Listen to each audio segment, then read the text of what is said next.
Welcome in, episode 150, 150, guys, 150. Did you ever think we would make it here? I know I've said that before with the podcast. I think we said it at like 100. I think we said it at like, Dude, I've tried to not make it here like 3 different times. I think we said it at like episode 6. Like oh man, 6 episodes. We made it. Yeah, been some roller coasters along the way, but episode here. Episode 150. This was hopefully going to be the Zach Johnson episode, but he does this whole thing where he plays professional golf, and so I think he's in Las Vegas right now or something like that.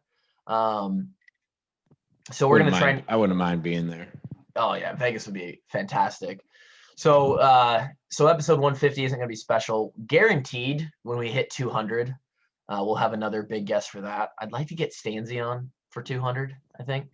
Either Stanzi or some other like really important person that isn't us. Nonetheless, it's 150. I'm wearing the Let's Have a Day sweatshirt. Okay. It's the merch. I'm always rocking the merch. Speaking of merch, we were going to have merch like a long time ago, and the whole thing has been based on one thing. We got the flag approved, we got all this stuff approved, and the Kirk's Dogs design, they continue to not respond to us. Like, I send this guy an email every 2 or 3 weeks, and he's like, yep, let me check in. So I'm gonna have to like really lay down the law here and just get pissed off. Who are we talking to here to get this done? Neil Cornrich and his guy. They keep saying like, do we need to talk to Ben to talk to Neil for us or what? I don't know. I just think that they just need to give us a decision. There's been so many times where I sent them a thing like, hey, any word on the decision? Regardless, that's the one thing we're waiting on. We will get that figured out before our Christmas drop. So the next merchandise drop that we do will be like the big holiday season drop. It'll have all of the Hawks by a Million stuff. It'll have Let's Have a Day stuff. It'll have Heart Don't Have Stars stuff. It'll have Kirk's Dogs stuff. There will be flags. So this should be a good holiday season. Maybe we can come up with like a ugly sweater for Wash Up Walkons or something like that. Hard pass. Why not? Hard pass. Okay. Well, we're having a day. This episode, and the boys don't even know this, Drake and Kevin, because I'm tech guy and I own 34% of this company, I've autonomously decided that this is going to be the Kluver ranks the Hawkeyes' biggest games of the season episode, and it's going to be a Patreon exclusive towards the end. For those listening, you're going to be listening to this part up until a certain point, and then I'm going to cut you off, and you're going to have to subscribe to Patreon, and we're going to make you pay to listen to me rank the 8 games on Iowa's schedule. No, I don't give a fuck if you're a Patreon subscriber or not. We love all of our listeners. Now, if you are a part of the Walk-On Army, I do like you a little bit more, but it doesn't mean that I don't like you if you're not. But if you are one of the Iowa media members that listen to this and you do not like one of us, or if you're one of the guys that is on those forums that Kluver reads, that's talking shit about me at this exact moment, you can eat my nuts. All right. Thank you for that, Drake. You know what? And that's a fantastic segue into what I wanted to start this podcast. Is that actually a fantastic segue? I swear to God it is. And let me explain why. Yesterday, I ran 20 miles. Okay. First of all, respect to anyone who is a long distance runner. I'm sure I know there's a couple of you who follow me because when I post about my runs, you always say something or like send it to me and like say, hey, good job or whatever. So there's a couple of you listening that have been into long distance running. Respect the hell out of you guys. First of all, I was not born to run, so I'm probably at a slight disadvantage. I'm still rocking about 192, 193 right now at 5'10", which I would consider thick a little bit. 20 miles, man. that was one of the two things that made my day less enjoyable yesterday. The other was the fact that I didn't know that Oklahoma doesn't practice tackling. Dude, I'm so triggered because yesterday I was sitting in a friend's garage. They were all degenning, betting like 12 college football games. I'm like, you know what? I think there's 2 games that I like this week. I'm not impressed with Iowa State. Give me Oklahoma to cover 7. And then the other one, I was not impressed with Georgia last week. I said, give me Auburn to cover 7. And guess what? I don't know a thing. That's a rough day. And the reason that Eat My Nuts was a good segue was on my run yesterday. I ran out of Waukee to the west, which is Waukee is the furthest suburb east of Des Moines. And then it kind of gets into this country, but there's a really cool trail that goes to this little town called Adel. I think, let me do some research. I actually think that Adel is where Nile Kinnick is from. I'm almost positive. But on this trail, I've never seen so many goddamn squirrels. And there was most of them run away, but they kind of scurry off there was one squirrel that didn't give a shit that I was running by him. He straight up was just eating this massive nut and just let me run. I mean, I could have stopped my run and petted this guy. It was incredible. He was the fattest squirrel on the whole trail too. Listen, man, you don't mess with a guy when he's getting his nut. I guess not. Yep, Adel, Iowa. Fucking Nile Kinnick. Now, let me just say this. Nile Kinnick, respect the guy. He, war hero, American hero. He has the speech. Nile Kinnick wouldn't fucking be second string today. That's all I'm saying. He was 5'8". Here comes the hate. This is a Heisman Trophy winner. I don't care. An American hero. I admit that. I say that openly. He is an American hero.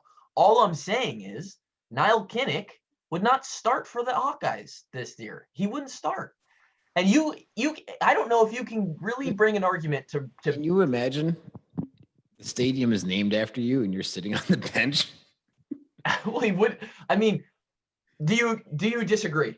Do you think 5'8", 185 Nile Kinnick would find a starting position on today's Hawkeyes? Listen, man, people starting these days. All I have to say is that Bob Sanders is lucky that Nile Kinnick wasn't around when Bob was around, or else Bob would have been a nobody. That's all I got to say.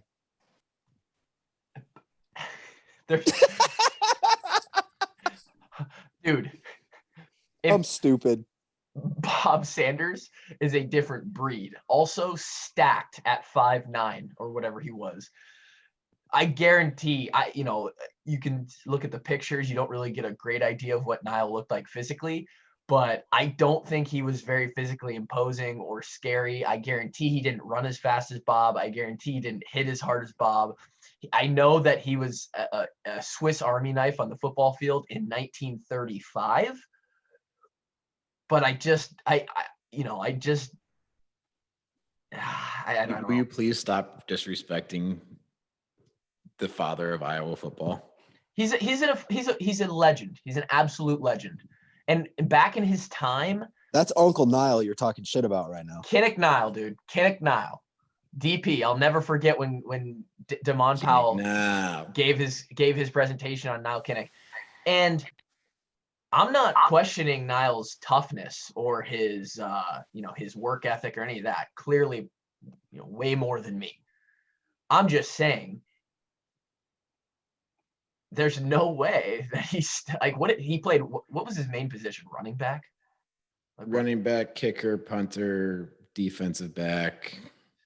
Whatever you wanted. You can play whatever you wanted. I mean, are you kidding me? This guy played both ways and won the Heisman Trophy in college football. Yeah, and he still has the tied record for most interceptions in a year. I'll say this: if he was going to have a shot to play on this year's Hawkeyes, it would be at safety. That's where I'd put it, because he's not better than Tyler Goodson. Let's just be honest. Let's just be real. Okay. Right, so you're saying we should name the stadium after Tyler Goodson? No, because Tyler Goodson hasn't done shit compared to Nile Kinnick in a historic value, but it just is the way it is. I just had to put that out there to be controversial. That's the way I'm controversial. To historic Goodson the stadium. All right, but if we're being real, Nile Kinnick couldn't see any of us in anything. So that's that. Anyway. I think Nile Kinnick would drop your ass in a back alley, Drake. Ooh, I don't know about that. I just don't. No comment. No comment. He's a hero. He's a hero. I'm not going to say anything bad about Uncle Nile. I don't think, if you put the fight statistics up at the front of the fight, it's like weight, the reach, and the wingspan advantage is going to go to Drake there. And I don't know. Drake is clearly more mentally fucked than Nile was. And just I'm not. Nile Kinnick's like Rocky, man. He's got the heart of a champion. I bet he did. He's a better man than me. I'll never have a stadium named after me. He's a legend. I'm glad that he was fighting for our country, all that. I just don't think he would start on this year's Hawkeyes. None of us will ever be able to hold a Heisman Trophy. So not even close. No. Nile didn't have a podcast though, so fuck that guy.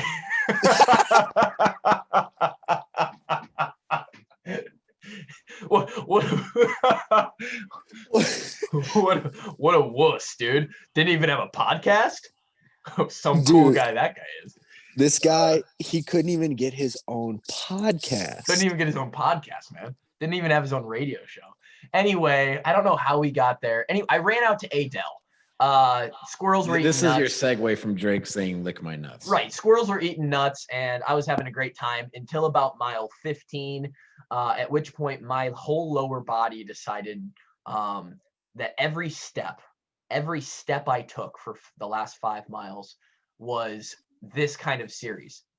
Absolute shooting pain from my ankle up through my calf to my knee to my IT band to my hip and a little bit of my hamstring. My cadence is like 165, 170. So 170 times a minute, I'm feeling a shooting pain in that direction. Mentally, one of the most challenging things I've ever done, because of the pain for the last 5 miles. And it's because I'm already on an accelerated training program. And then I had to miss a week last week because my Achilles was acting up. So that was shitty. But not as bad as Oklahoma's tackling. I don't know if they know what a tackling circuit is. I was just thinking about those players having to run through an Iowa practice. Tackling circuit would have been restarted 3 or 4 times. Dude, it's so embarrassing too, because these are kids that coming out of high school. They're the top ranked in the country because Oklahoma supposedly only offers the best players in the whole fucking world.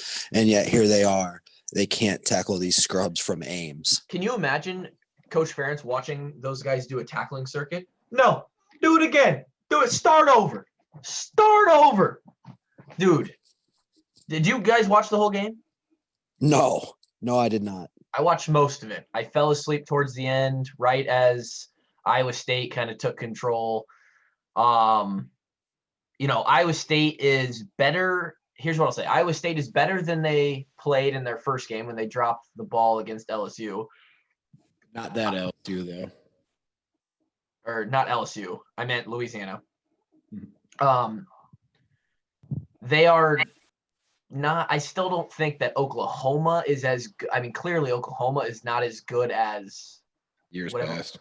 Yeah, 16th or whatever. Even like you have to kind of – we beat the 16th ranked team.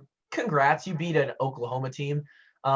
They're ranked without Pac-12 or Big Ten teams considered in those rankings, and they also are going to be dropping from that rank. Like they're not who they were. Like we said before we clicked play. You can't put a 1 and 2 team in the rankings. That's just wrong. Oh no. Oklahoma will not be ranked after this week. They shouldn't be. They are. All right, so let me propose this to you guys.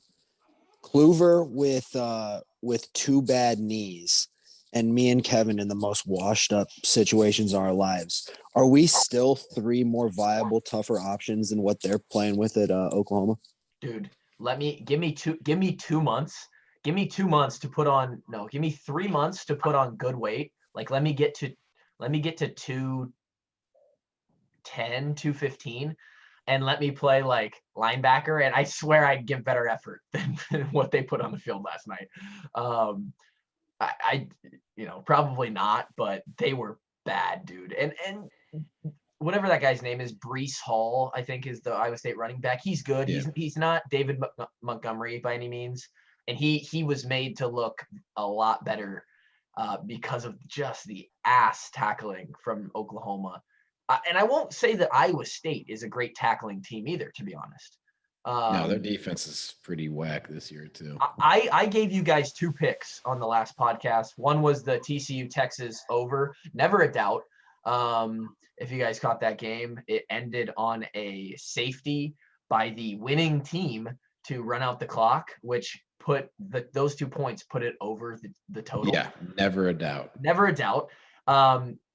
If you watch the game, you know that the refs controlled that game way too much, and it should have been over regardless.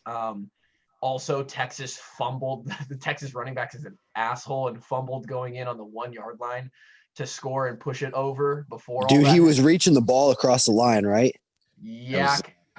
LJ, that is Michigan State, same exact thing, except one of them got over, one of them didn't. Dude, Brian would have had an absolute brain aneurysm because he teaches that so much about how it's absolutely not worth it to stretch across a goal line, this, that, and the other. He would have lost his whole mind. Yeah. Okay. Texas isn't back, by the way. So yeah. What'd you say, Kev? Texas is ass. I don't know if they're ass. Their defense isn't good. Ass. I mean, the Big Cheeks. 12. The Big Cheeks. 12 decides that it's just a different game. I don't know. I saw a funny tweet that was like, it was the meme of Michael Jordan from The Last Dance, like laughing at the at the iPad. I forgot what part it was. Oh yeah. And it was like someone titled it "Phil Parker looking at these defenses" or looking at these or something like that. It was pretty great.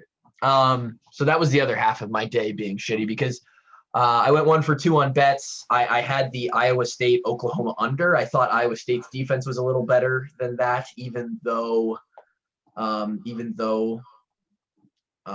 Oklahoma and them, they can score points. I thought they could stay under 63. They didn't. And Iowa State improves to 2-1. Good for them. Good for the Cyclones. That's all I have to say. Any other games that you guys that stuck out to you yesterday? Air Force whipped the shit out of Navy. I had that in a big old pump. Navy's not good, and I don't know why Navy was a favorite in that game. Yeah, that kind of that. I must have missed that line when I was scrolling through for my picks, but that was like Air Force is they were a solid school last year too. I don't know. It was their first game though, and you would expect Navy to make much more drastic improvements from week 1 to week 3. Yeah, I mean, Navy's got some problems this year. They have issues. They have quarterback issues. They're like on quarterback number 3. Yeah, I got quarterback issues in my fantasy squad too. Big shocker. We're going to get there too. We're going to talk a little bit about fantasy because we are recording this on a Sunday, about 2 hours away from game time. As far as I almost want to pull out of that Russell Wilson Seahawks covering 6.5 pick. I'm not going to. I'm gonna ride with it and see if Russ is just a cover machine this year. Because you probably should, because Ward's winners have become fade Ward's winners this year. And that was the third leg of my parlay where I'm 0 for 2 so far. So, so you're saying Arizona should be the pick? If the Patreon listeners can listen to this before 12 o'clock, hammer Miami plus 6.5. They will be able to listen to this. This should be up about 11 a.m. today. So for the Patreon listeners, so if you want non-Patreon listeners, sorry, you're out. Sorry, you got the original card that Kevin decided to go with. As far as NFL goes, a bit of a weird week because somehow the most coronavirus. Somehow the most important player on the Patriots decides to get COVID. Don't know where Cam's been scurrying around with. Listen, man, he's got a family. Don't try and put that witchcraft on Cam. I don't know, man. Like, is he? I don't know. So Like the Chiefs, his wife went to the nail salon and got the virus straight from Wuhan. oh Jesus, could have been. The Chiefs, I don't know if they're going to play. Like, are they going to play? It says the games have been pushed to Monday. They're going to push it to Tuesday. Does it count for fantasy? I have Tyreek Hill, and I need to know these answers, and I don't think there's definitive answers right now. It puts a lot of fantasy owners in a pickle, as some would say. Yeah, I'm sure that's what the NFL is really concerned about right now. No, not the NFL, the fantasy owners. Yeah, no. Who do you guys go with today, Dak Prescott or Jared Goff? Who are they playing? Who are they playing? Jared Goff has the Giants. Dak has Cleveland. Hard to go against the anyone playing the Giants. Yeah. But yeah, I'll go with Goff on that. But yeah, anyway, the NFL's coming up. I already forgot my picks. No, I didn't. Denver. Oh, the Fighting Josie Jules.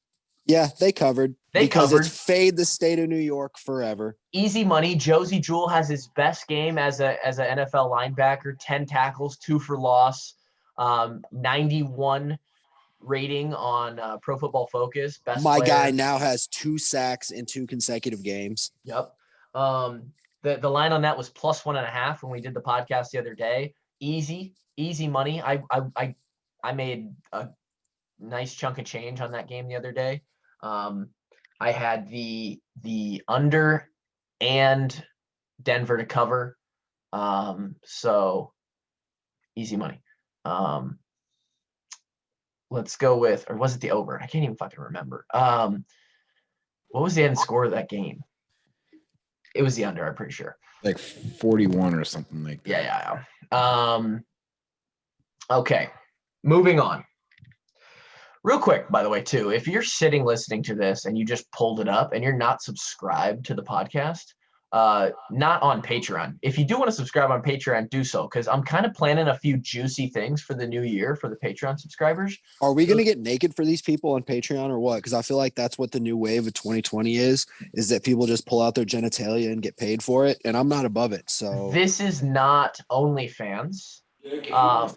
Fans, that is your prerogative. We're not going to do that here. Plus, I think people pay us not to take our clothes off. Yeah, I think your mic just went out, Kev, or something like that. Or Kevin keeps muting his mic and then unmuting it and talking before it's actually unmuted, and so we haven't been able to hear his shit. No, it's now you're back. I don't know what's going on. Yeah. So for all most of our listeners probably don't even know what an OnlyFans is, but you're not going to get that on our Patreon. You have to subscribe to our OnlyFans for that. Just kidding. We're going to roll out a couple new juicy things, and it'll be all in surplus of what you're already getting for Patreon. So the Patreon perks are just going to get more and plentiful. But pull out your app, your purple Apple podcast app or your Spotify app or your Google app, and make sure that you subscribe to the podcast. Now, I understand it adds that to your library. Some people are like nitpicky, OCD. They don't like podcasts in their library that they don't listen to. Frankly, just let us drift to the bottom if you don't always listen to us, and just give us that subscribe, because it's gonna make our life better. Helps us out, right? More downloads. That being said, we're gonna roll into what I'm calling myself ranking Iowa's biggest games I'm ranking all 8 games. Kevin and Drake are going to be here to discuss the order that I put it in. And these are based upon going into the game. There's a lot of factors. Now, Kevin, this is, of course, as players, this is kind of cringy because, as we know, if you're a player, Kevin, and I ask you, what's the most important game on the schedule? What would your answer be? The next one. Okay. You're Drake. I asked Kevin, but that's the correct answer anyway. Correct. The next game on the schedule is the most important. This year more than ever, because we're playing an only Big Ten schedule, which means every game on the schedule, there is no warm-up here. There is no Northern Illinois. There's no Wyoming. There's no Middle Tennessee.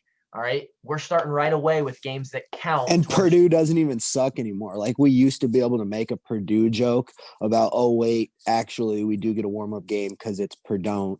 But Right. Turns out they're actually randomly a decent team. Right. So when we rank these games, when I rank these games as I talk through these, obviously, as a prerequisite to all this, every single one of these games holds equal importance because every single one of these games needs to be a win to continue to try and push towards that Big Ten championship. However, there is a how big is this game sort of factor to it.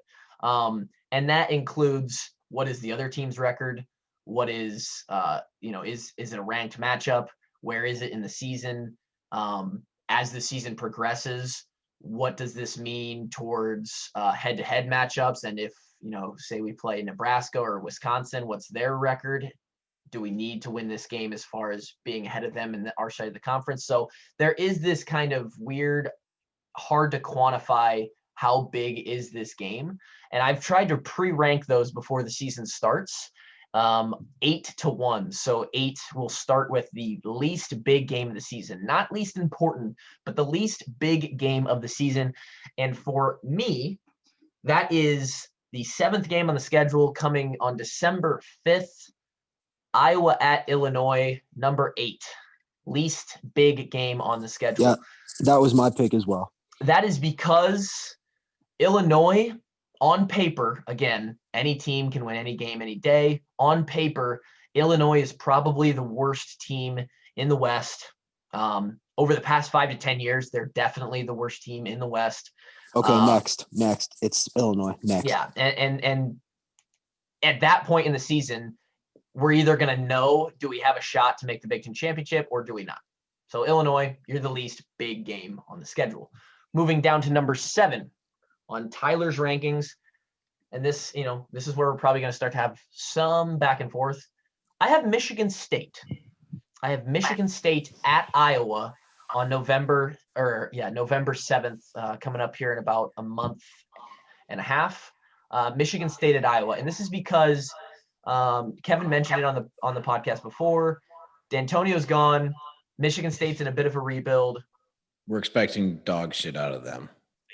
They haven't been good, and it's going to be the 3rd game of the year, which means we should be a little warm at this point. We should have an idea of who we are, who we're starting to become, and I think that we should be able to take care of Michigan State at home. So Michigan State 7th or 2nd to least big game of the year. Number 6,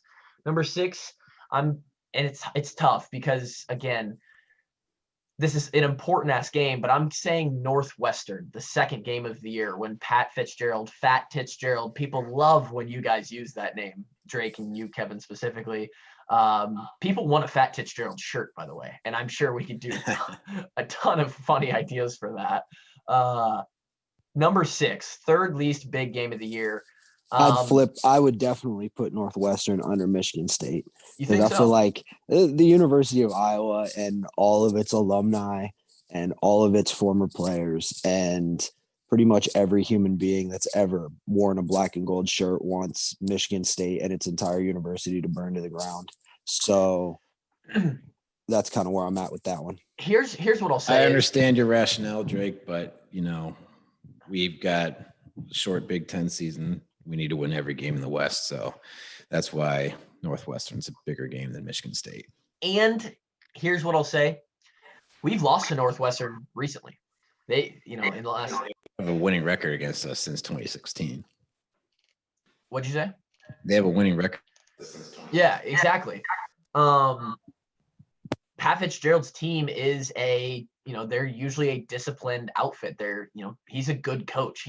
There's a reason he's the 2nd longest tenured coach in the Big Ten. They are a disciplined program. Now, sometimes they don't have the most talent on the field, but they are, maybe a light version of Iowa in a sense. So they're number 6 on the rankings. Number 5 on my rankings, Nebraska. Yes. Nebraska. They will come the 28th of November. Possibly they're trying to get it moved to the Friday of after Thanksgiving. I would love that. Keep the Friday matchup going. They are in the bottom half. They round out the bottom half of big games on the schedule. The reason being, This is a big game for the fans and the fans only. Huge game for the fans. I don't even know if I was born the last time Nebraska beat Iowa. I can't remember. It doesn't matter. If it comes down to a field goal, we have the best kicker in America. We've done that twice in the last 2 years. They can't beat us. Nebraska can't beat Iowa. They can't do it. Okay. Also, at this point, it's the 6th game of the season. We'll already have played 2 teams, maybe even 3 or 4 that are better than Nebraska, depending on how the records play out at that point. We should be in a groove. Iowa gets better as the season goes on. At least Iowa's best teams do.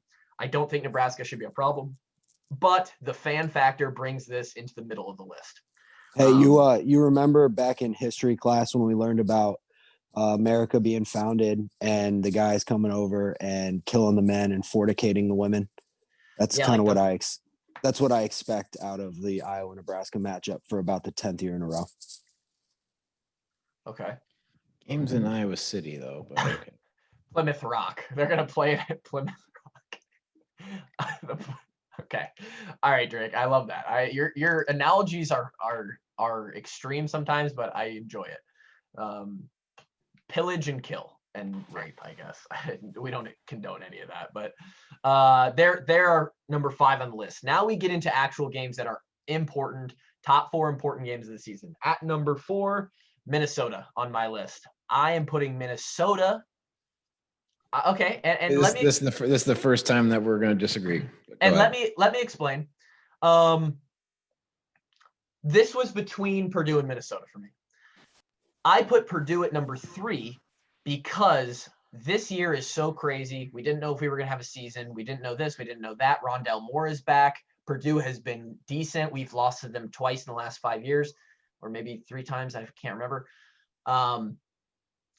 Purdue being the first game on the schedule, I consider that to be very important. First time out on the field. What's Spencer going to look like? What's the defense going to look like? What's our identity? Are we going to be able to put drives together? Are we going to be able to stop good players like Rondell Moore? Who are we?